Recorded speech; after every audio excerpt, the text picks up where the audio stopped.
Innal hamdalillah nahmaduhu wa nasta'inuhu wa nastaghfiruh wa na'udzu billahi min shururi anfusina wa min sayyiati a'malina.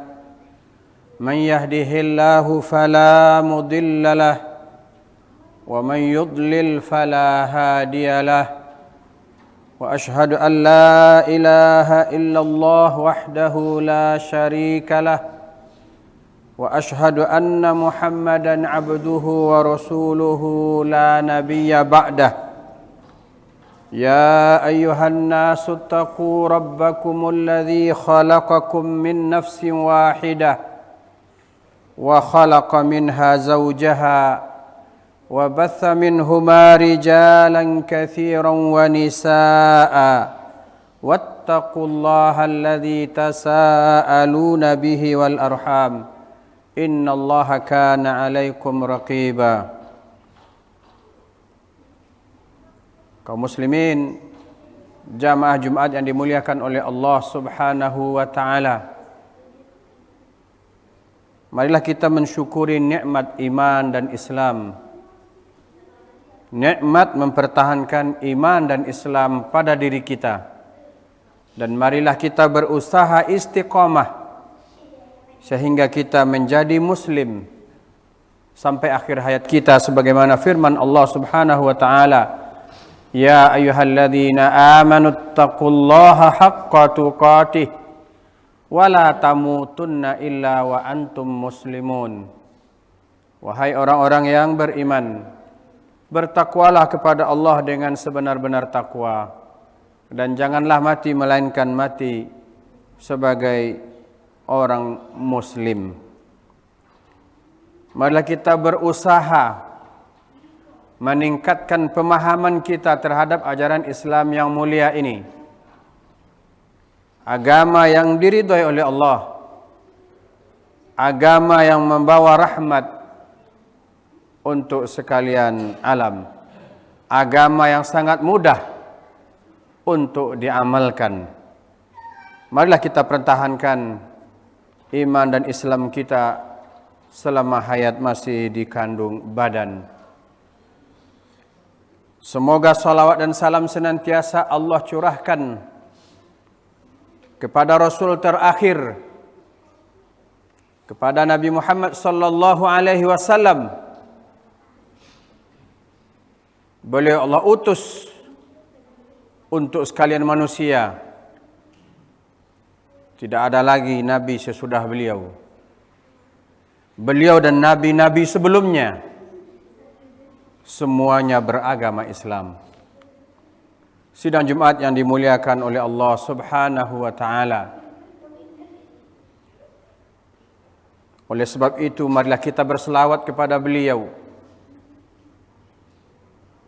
dan kepada para sahabat, keluarga para sahabat, dan siapa saja di antara umat yang setia mengikuti ajaran beliau dengan benar dan baik hingga datangnya hari kiamat nanti. Allahumma salli ala Muhammad wa ala alihi wa ashabihi wa man tabi'ahum bi ihsanin ila yaumiddin. Sidang Jumat yang dimuliakan oleh Allah Subhanahu wa taala, khutbah kita hari ini berjudul Dahulu umat manusia adalah umat yang satu. Kanan nasu ummatan wahidah. Dahulunya manusia itu adalah umat yang satu. Sidang Jumat yang dimuliakan oleh Allah Subhanahu wa taala, manusia pertama yang Allah ciptakan adalah Adam alaihissalam. Kemudian Allah ciptakan darinya istrinya Hawa. Kemudian dari keduanya Allah kembang biakkan manusia ke seluruh penjuru dunia. Sebagaimana firman Allah Subhanahu wa taala dalam surah An-Nisa ayat 1. A'udzu billahi minasyaitonir rajim. Bismillahirrahmanirrahim. Ya ayuhan nasu taqu rabbakumul ladzi khalaqakum min nafsin wahidah wa khalaqa minha zawjaha wa batha minhuma rijalan katsiran wa nisaa'a wattaqullaha alladzi tasaaluna bihi wal arham innallaha kana 'alaikum raqiba. Di sini Allah memerintahkan kepada seluruh manusia. Dalam ayat ini Allah mengingatkan kepada seluruh manusia agar manusia itu mengetahui siapa dirinya, agar manusia itu dapat menyadari bagaimana asal muasalnya. Allah mengatakan, wahai sekalian manusia, bertakwalah kalian kepada Tuhan kalian, yakni Allah, yang telah menciptakan kalian dari diri yang satu, yakni dari Nabi Adam. Wa khalaqa minha zawjaha. Kemudian dari diri Adam itu diciptakan istrinya Hawa. Kemudian wa batha minhuma rijalan katsiran wa nisaa. Kemudian Allah kembang biakkan dari keduanya laki-laki dan perempuan yang banyak. Jamaah yang dimuliakan Allah, Adam dan Hawa adalah moyang kita. Adam dan Hawa telah merasakan hidup di surga. Surga Allah katakan uiddat lil muttaqin. Surga itu Allah sediakan untuk orang-orang yang bertakwa. Artinya hanya orang yang bertakwa kepada Allah yang berhak masuk surga. Dan yang pertama kali dari manusia ini yang bertakwa kepada Allah dan telah merasakan bagaimana hidup di surga adalah Adam dan Hawa. Adam dan Hawa adalah moyang kita. Dan agama mereka adalah Islam. Khatib ingin mempertegas untuk kita semua, bahkan untuk sekalian manusia, bahwa Tuhan kita adalah Tuhan yang satu, yakni Allah Subhanahu wa taala. Moyang kita adalah Adam alaihissalam dan Hawa. Kedua-duanya beragama Islam. Jadi mana mungkin bisa ada orang yang berani mengatakan bahwa agama Islam ini terutama di Indonesia adalah agama pendatang, bukan agama nenek moyang. Padahal agama nenek moyang kita adalah Islam. Hanya saja jamaah yang dimuliakan oleh Allah Subhanahu wa taala, sebagaimana yang dijelaskan oleh Imam Ibnul Jauzi Al-Baghdadi, bahwa hari ini, yakni ketika beliau menulis kitab Talbis Iblis 900 tahun yang lalu, hari ini kata beliau, iblis bergembira ria melihat apa yang dia sampaikan di hadapan Allah menjadi bukti bahwa dia mengancam di hadapan Allah akan menyesatkan anak cucu Adam, akan dihalang dari jalan yang lurus dari depan, dari belakang, dari kanan dan dari kiri. Hasil dari usahanya adalah sedikit di antara anak cucu Adam itu yang mau bertakwa kepada Allah. Sedikit di antara anak cucu Adam itu yang mau patuh pada Allah. Maka mulailah si iblis ini mewaswasi nenek moyang kita sehingga mendekati pohon terlarang. Akhirnya mereka mendekatinya dengan bujuk rayu, disebabkan bujuk rayu iblis yang sangat halus dan meyakinkan, yang akhirnya Allah lepaskan dari keduanya pakaian surga. Keduanya bersimpuh minta ampun, bertaubat pada Allah. Rabbana zalamna anfusana, ya Allah kami telah menzalimi diri kami, wa illam taghfir lana wa tarhamna lanakunanna minal khasirin. Jika engkau tidak mengampuni kami dan tidak menyayangi kami, tentu kami termasuk orang-orang yang merugi. Taubat nenek moyang kita diterima oleh Allah. Namun demikian Allah turunkan mereka berdua ke muka bumi. Hidup mereka berdua di muka bumi, hidup dalam ketakwaan kepada Allah Subhanahu wa taala. Mereka hidup di dalam ketaatan, berkembang biak sebagaimana firman Allah. Dari keduanya Allah kembang biakkan manusia yang banyak, sehingga Allah mempersaksikan bahwa zaman dahulu kana nasu ummatan wahidah. Dahulu manusia itu umat yang satu. Di antara makna umat yang satu itu adalah umat yang berada dalam satu agama, yakni mereka beragama Islam. Mereka taat pada Allah, mereka tidak menyekutukan Allah. Akan tetapi seiring dengan perjalanan waktu, meninggallah Nabi Adam. Dijelaskan oleh Ibnu Abbas radhiyallahu anhu bahwa antara Nabi Adam ke Nabi Nuh adalah 10 abad atau 1000 tahun. Tidak dapat kita bayangkan betapa banyaknya manusia ketika itu. Dalam kurun waktu yang begitu lama, semua mereka beriman pada Allah. Mereka taat beribadah pada Allah. Kalaupun mereka melakukan dosa-dosa, mereka tidak melakukan dosa syirik. Sebagaimana dosa syirik itu adalah dosa yang paling besar. Kemudian setelah Nabi Adam alaihissalam meninggal, mulailah terjadi kekufuran, keengkaran, kekafiran besar-besaran. Kita tahu bagaimana susah payahnya Nabi Nuh dalam berdakwah. 950 tahun lamanya berdakwah, hanya mendapatkan umat 80-an saja. Artinya dalam 10 tahun tidak dapat satu orang. Begitu tingginya keingkaran manusia saat itu. Mereka berada dalam taklid, dalam fanatik buta. Mereka malas belajar agama. Mereka hanya ikut-ikutan. Sehingga akhirnya 5 orang soleh mereka kultuskan. Setelah dia meninggal, akhirnya mereka buat patungnya. Dan dibisikkan oleh iblis, sembahlah mereka, itulah Tuhan mereka. Itulah Tuhan kalian, kata iblis. Ketika Nabi Nuh mendakwahkan, u'budullaha ma lakum min ilahin ghairuh. Sembahlah oleh kalian hanya Allah saja. Tidak ada yang berhak disembah kecuali hanya Allah. Apa kata mereka? La tadharunna alihatakum. Jangan kalian tinggalkan Tuhan-Tuhan kalian. Yakni jangan kalian tinggalkan Tuhan-Tuhan kita yang sudah kita sembah selama ini. Yakni 5 orang yang sudah meninggal dari kalangan orang soleh, kemudian kita buat patungnya, kemudian kita sembah. Jangan kita tinggalkan Tuhan-Tuhan kita ini gara-gara mengikuti Tuhan yang satu, Tuhan yang didakwahkan oleh Nabi Nuh.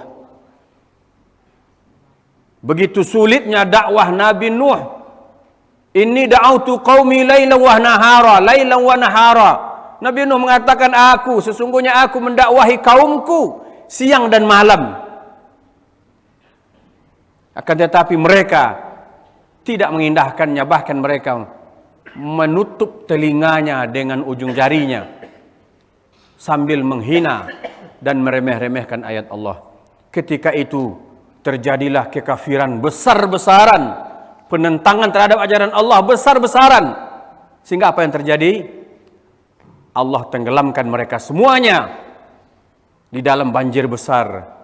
Yang mau naik ke dalam kapal Nabi Nuh atau perahu Nabi Nuh, itulah yang selamat. Ada pendapat lain mengatakan bahwa ummatan wahidah, umat yang satu adalah umatnya Nabi Nuh, yakni umat yang ada dalam kapal itu. Setelah itu jamaah dimuliakan Allah, atau setelah Nabi Adam alaihissalam meninggal, maka umat berada di dalam banyak perpecahan. Umat sudah mengikuti hawa nafsunya masing-masing, mengikuti bisikan-bisikan syaitan, yang pada akhirnya mereka menjadi kufur, menjadi engkar kepada Allah. Faba'atsallahu nabiyyin, akhirnya Allah utus para nabi, mubasysyirin wa mundhirin, memberi kabar gembira dan memberi peringatan, menyeru mereka agar meninggalkan kekufuran, menyeru mereka agar mereka hanya taat kepada Allah. Wa anzala ma'ahumul kitab, dan Allah turunkan bersama para nabi itu kitab-kitab, liyahkuma bainan nas, supaya menjadi acuan bagi manusia dalam mengambil keputusan, dalam membuat sebuah hukum. Jamaah yang dimuliakan Allah,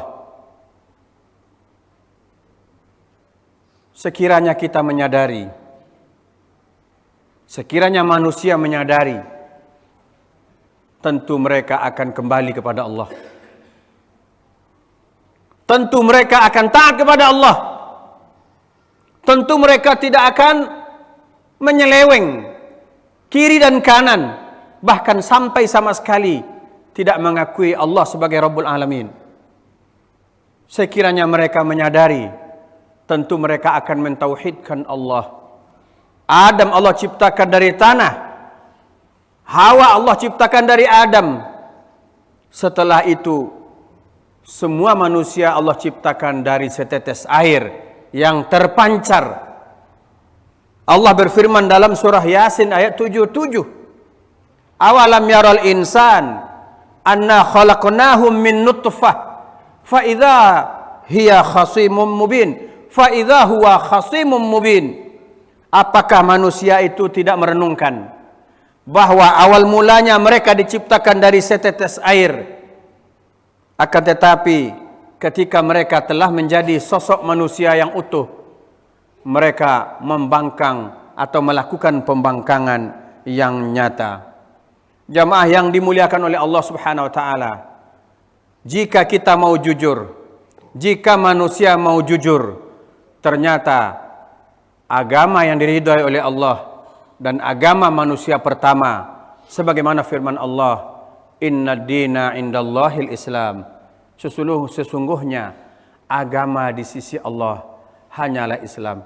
Oleh sebab itu, apalagi bagi seorang muslim, jangan sampai berkata-kata tidak baik tentang ajaran Islam, apalagi sampai menuduh-nuduh Islam sebagai agama pemecah belah atau agama yang baru belakangan ada. Padahal akal sehat tidak akan bisa membantah bahwa manusia pertama adalah Adam, setelah itu Hawa. Mereka adalah makhluk yang tunduk patuh pada Allah, makhluk yang beragama Islam, makhluk yang telah pernah merasakan hidup di dalam surga. Fa'tabiru ya ulil absar la'alakum tuflihun.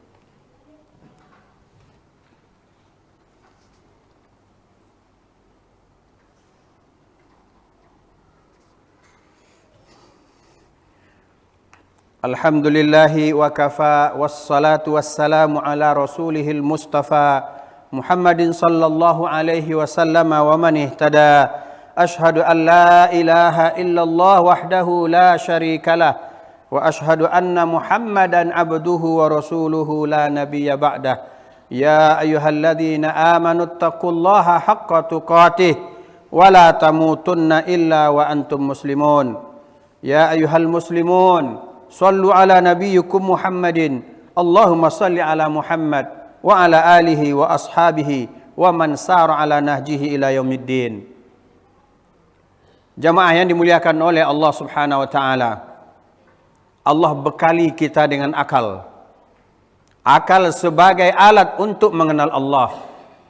Maka mari kita gunakan akal itu sebaik-baiknya. Mari kita gunakan akal itu untuk memahami ajaran Allah. Akan tetapi tidak kita jadikan akal itu sebagai ukuran segala-galanya. Akal tetaplah tunduk kepada wahyu. Maka setiap orang yang menggunakan akal sehatnya pasti akan mengajaknya, pasti akan menyuruhnya, menuntunnya untuk senantiasa berada di dalam kepatuhan dan ketaatan kepada Allah. Sebab akal yang sehat adalah sebuah karunia dari Allah Subhanahu wa taala. Kata Imam Ibnul Jauzi, akal itu ibarat mata. Apabila mata itu dibuka, berfungsi dengan baik, maka kelihatanlah dunia ini dengan terang benderang. Oleh sebab itu jamaah yang dimuliakan Allah, janganlah kita buta-butakan mata kita akan kebenaran ajaran Allah. Cukup sudah peringatan-peringatan yang Allah berikan kepada umat-umat terdahulu. Allah utus para rasul, Allah turunkan bersama mereka, Allah tampakkan bersama mereka hukuman-hukuman bagi para penentang. Umat Nabi Nuh Allah tenggelamkan. Umat Nabi Musa juga Allah tenggelamkan dalam laut dan diawali dengan berbagai macam musibah yang silih berganti. Umat Nabi Lut Allah lempari dengan batu sampai mati. Allah balikkan dunia ini, yang di atas di bawah, di bawah di atas, tidak selamat. Walaupun istri Nabi Lut sendiri, mereka adalah kaum yang melakukan hubungan sesama jenis. Betapa hari ini sebahagian orang tua menangis, merintih melihat perangai anak-anaknya. Perempuan bergaul dengan perempuan ibarat suami istri. Laki-laki bergaul dengan laki-laki, bahkan minta diakui keberadaannya, bahkan dianggap sebuah hak asasi.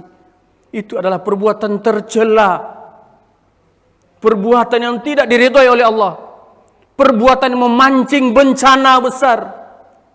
Allah yang menciptakan kita, Allah izinkan kita tinggal di atas dunia miliknya.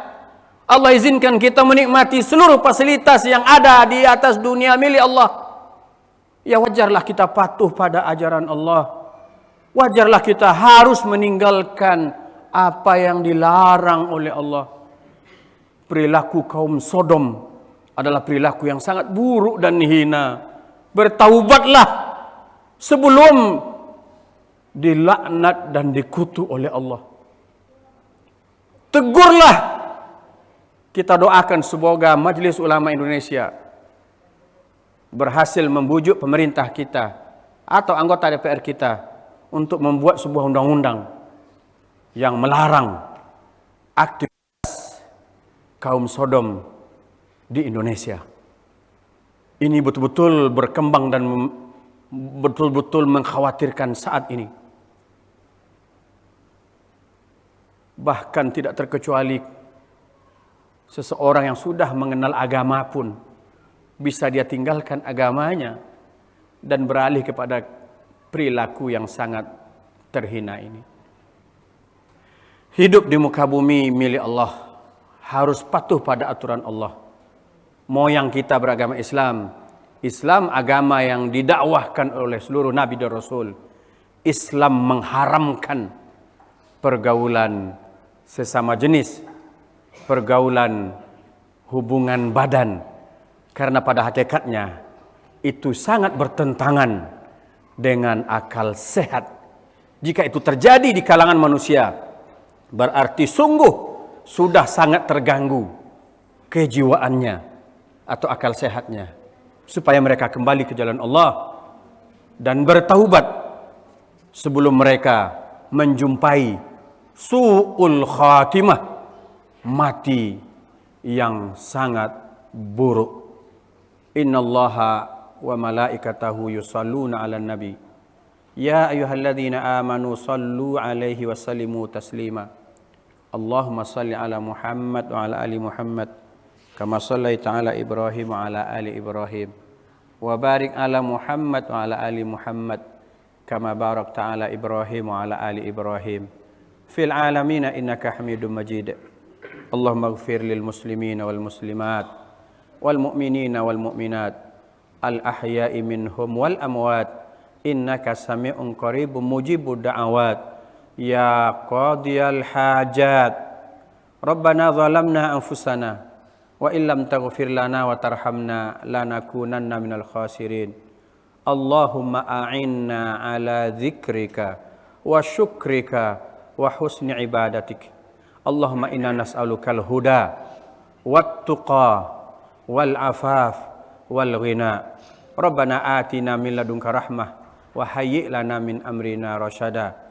Rabbana atina fid dunya hasanah wa fil akhirati hasanah wa qina adzabannar. Walhamdulillahi rabbil alamin. Wa la dzikrullahi akbar.